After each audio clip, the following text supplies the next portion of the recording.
আজি ল'ৰাক লৈ ডাঙৰ ল'ৰাটোক লৈ গুৱাহাটী ঘূৰি ফুৰিছোঁ আৰু ঘূৰি ফুৰিছোঁ পুৰণি গুৱাহাটীৰ ক'ৰবাত কিবা পাওঁ নেকি বিচাৰি আৰু সঁচাকৈ বহুত পৰিৱৰ্তন হ'ল আৰু গুৱাহাটীখনৰ মানে দেখিলোঁ আৰু বহুত পৰিৱৰ্তন ভাল লাগিছে কিছুমান পৰিৱৰ্তন আধুনিক হৈ গৈছে আৰু ক'ৰবাত দুই এটা স্মৃতি বিচাৰি অলপ হাবাথুৰিও খাইছোঁ কাৰণ যি ঠাইত যিখিনি বস্তু আজি এয়া চাওক আমাৰ ষ্টেডিয়াম নেহেৰু ষ্টেডিয়াম ইতিহাস সমৃদ্ধ আমাৰ সেই ষ্টেডিয়াম ইয়াৰ পৰাই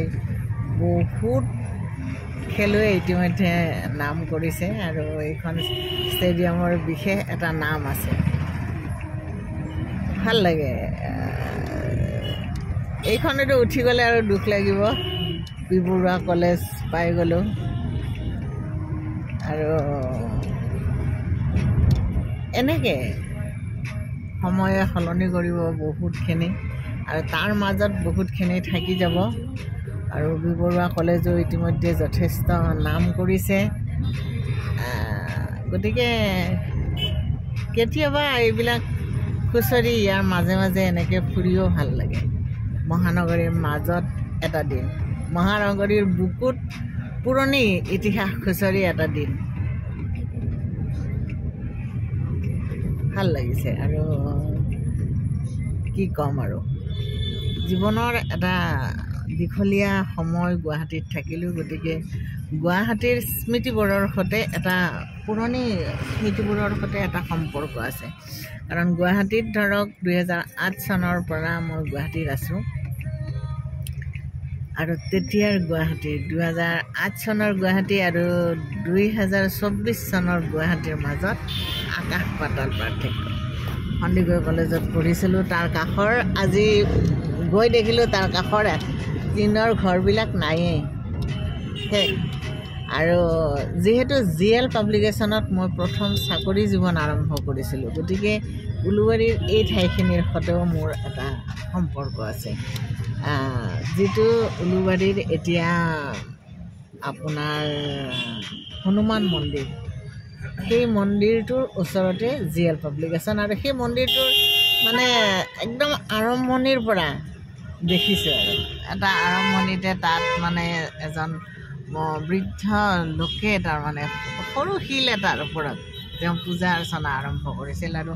আমি অফিচলৈ আহোঁতে তাতে তেওঁক 1 টকা 2 টকা দি সেৱা কৰিছিলোঁ আৰু সেই মন্দিৰটোৱে আজি জনপ্ৰিয় হনুমান মন্দিৰ হৈ গ'ল আৰু মিষ্টিমুখ বুলি ক'লে সকলোৱে জানে গতিকে তেনেকুৱা বহুত স্মৃতি ইয়াতে থাকি গৈছে আৰু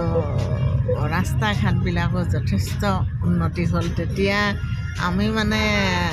ৰাস্তাৰে মানে কি হয় খোজকাঢ়ি যেতিয়া আহোঁ গাড়ী ঘোঁৰাও ইমান বেছি আজিৰ দৰে নাছিল গতিকে বিশেষ তেনেকুৱা আমি অসুবিধা পোৱা নাছিলোঁ চিটি বাছত আহোঁ নামোঁ এতিয়াতো মানুহে ওলা উবেৰে বুক কৰি অহা যোৱা কৰে চিটি বাছৰ ব্যৱহাৰ লাহে লাহে কমি যোৱাৰ নিচিনা হৈছে চিটি বাছ আছে যদিও মানে কি হয় অহা যোৱা কৰে মানুহে চিটি বাছত কিন্তু ইমাৰ্জেঞ্চি কাৰণে আজিকালি ওলা উবেৰে লয় মানুহে কিন্তু তেতিয়া সেই ব্যৱস্থাটো নাছিল চিটি বাছে আছিল আমাৰ সকলোৰে কাৰণে যিকোনো বিপদৰ সময়তে হওক বা যিকোনো আৰ্জেণ্ট সময়তে হওক চিটি বাছ যদি ক'ৰবাত বেছি সময় ৰোৱা দেখিছিলোঁ সেইখনৰ পৰা নামি 50 পইচা এটা দি সেইখনৰ পৰা নামি অকণমান বেগাবেগিকৈ গৈ আগৰখনত উঠিছিলোঁ তেনেকুৱা আছিল গতিকে পুৰণি কথাবোৰ ফুৰিও কেতিয়াবা ভাল লাগে ভাল লগা সময় এইবিলাক আমিও এদিন হেৰাই থাকিম আৰু চাওক এইটোৱে হ'ল মন্দিৰটো সেই বিখ্যাত হনুমান মন্দিৰ যিটো মন্দিৰত এদিন এচটা শিলত এজন বৃদ্ধ মানুহে পূজা আৰম্ভ কৰিছিল আৰু এইটোৱে GL পাব্লিকেশ্যন ইয়াতে কৰ্মজীৱন আৰম্ভ এইখিনিত আছিল খেৰৰ ঘৰ কেইটামান গণেশক গাখীৰ খুৱাইছিলোঁ এই ঠাইখিনিত আজি তাত বহুত অট্টালিকা হৈ গ'ল আৰু মানে ভাল লাগে সেই গণেশক গাখীৰ খোৱা কাহিনীটো নিশ্চয় আপোনালোকৰ মনত আছে এদিন হঠাতে চবৰে মুখে মুখে হ'ল যে গণেশক গাখীৰ খুৱায় আমাৰ কলেজৰ আমাৰ অফিচৰ ওচৰতে মানুহ কেইঘৰমান আছিল তেওঁলোকে ক'লে যে আমাৰ গণেশেও গাখীৰ খাইছে তেওঁলোকৰ মানে কি হয় ঘৰটো সৰু ৰুম এটাৰ ভিতৰত মানে সৰুকৈ থাপনা এখন পাতি ওপৰত কিন্তু চকী এখনত উঠিহে তেওঁ গোসাঁই চাকি তাকি দিয়ে আৰু আমি চকীত উঠি গণেশক গাখীৰ খুৱাইছিলোঁ ভাবিলে আজিও মানে আমাৰ তেতিয়া GM আছিল মানে বাবুলাল আগৰৱালা তেখেতে মানে প্ৰথম গাখীৰ খুৱালে আৰু খুৱাই চিঞৰিলেই খাইছে চব মানে আচলতে কি চকীত উঠি গণেশৰ মুখত যেতিয়া চামুচেৰে গাখীৰ এনেকৈ বেকা কৰি দিলেতো গাখীৰটো বাগৰি যায়েই আৰু গতিকে এটা সেই দুদিন আৰু চলিছিল তেনেকৈ আৰু গণেশক গাখীৰ খোৱা মনত থাকি যাব কথাবিলাক আৰু আজি গুৱাহাটী ঘূৰি ঘূৰি সেই পুৰণি কথাবিলাক পুৰণি স্মৃতিবিলাক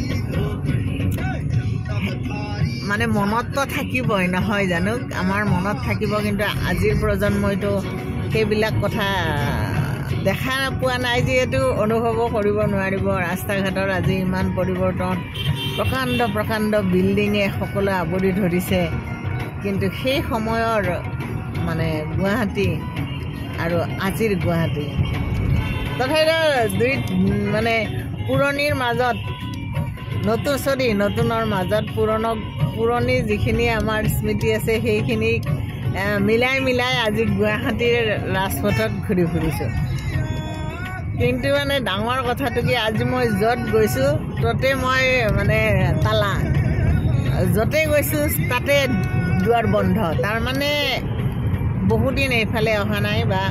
বহুদিন বহু ঠাইত অহা নাই কাৰণে নিয়ম নীতিবিলাক এনেকৈ যে সলনি হৈছে জনা নাছিলোঁ ধাৰণা আছিল মন্দিৰৰ দুৱাৰ সদায় সকলোৰে কাৰণে খোলা কিন্তু এতিয়া মন্দিৰৰ দুৱাৰৰ নিৰ্দিষ্ট টাইমত খোলা নিৰ্দিষ্ট টাইমত বন্ধ উদ্যানবিলাকো আগতে ধৰক দীঘলী পুখুৰী এনি টাইম খোলা আছিল এতিয়া দীঘলী পুখুৰী উদ্যান হ'ল আৰু নিৰ্দিষ্ট এটা সময়ত ৰাতিপুৱা আপোনাৰ 4টাৰ পৰা 8টালৈ আৰু আবেলি 4টাৰ পৰা 8টালৈ খোলা হ'ল আৰু মুঠতে সকলো দিশতে পৰিৱৰ্তন এটা হৈছে ভালো হৈছে কথাবিলাক বেয়া হোৱা নাই কিন্তু জানিবও লাগে মানুহে কথাবিলাক মোৰ এই ভিডিঅ'টোৰ পৰা আজি নিশ্চয় বহুতে গম পাব হঠাতে আহিলে কেতিয়াবা এনেকৈ কিছুমানে অসুবিধাটো পৰিব পাৰে গতিকে আজি মোৰ কথাখিনি জানিলে আৰু গণেশ মন্দিৰৰ 12টা বজাত বন্ধ হৈ যায় আকৌ আবেলি 3:30টাত খোলে গতিকে এইবিলাক কথা বহুতে নাজানে আৰু বহুতে জানে তথাপিতো জনা নজনাৰ মাজেৰে ময়ো আজি বহুত কথা জানিলোঁ কিন্তু যিকেইটা ঠাইত গ'লোঁ গোটেইকেইটা ঠাইতে কিন্তু আজি তলা চাই ঘূৰি আহিছোঁ আহি এতিয়া গণেশগুৰি পাম গতিকে ভিডিঅ'টো আৰু সামৰণি মাৰোঁ আপোনালোকক গুৱাহাটী ঘূৰাই দিলোঁ মোৰ লগে আৰু গুৱাহাটীত বহুত কেইখন উৰণীয়া সেতু হ'ল সেইটোও ভাল লাগিছে নহ'লে পথ মানে ৰাস্তা পাৰ হোৱাটো বহুত সমস্যা হৈ গৈছে আজিকালি ইমান গাড়ী মানে যিটো হাতৰ মুঠিত লৈহে ৰাস্তাটো পাৰ হ'ব লাগে কিন্তু উৰণীয়া সেতুকেইখন হোৱাৰ কাৰণে বহুতখিনি ভাল হৈছে বুলি মই ভাবোঁ কিন্তু বহুতে দেখিছোঁ উৰণীয়া সেতু ব্যৱহাৰ নকৰি এই ওখ ডিভাইডাৰবিলাকে পাৰ হৈ ৰাস্তাটো পাৰ হয় মানে গেপ বেছি হয় ধৰক উৰণীয়া সেতুখন পাবলৈ তেওঁ যিমানখিনি দূৰলৈ ৰাস্তাটো পাৰ হ'ব লাগে উৰণীয়া সেতু পাৰ হ'লে তেওঁ বহুতখিনি খোজকাঢ়িব লাগে সেইকাৰণে বহুতে কি কৰিছে এইবিলাক মানে পাৰ হৈয়ে ৰাস্তা পাৰ হৈছে কিন্তু মানুহক আৰু ক'ব কি মানুহ মাত্ৰে ধানটোৱে সৈতে কণটো মানুহে প্ৰতি মনটো গতিকে তেনেকৈয়ে চলিব তেনেকৈ চলি আছে ভাল লাগিল আপোনালোক লগত থাকিল ইমানখিনি সময় বহুত ধন্যবাদ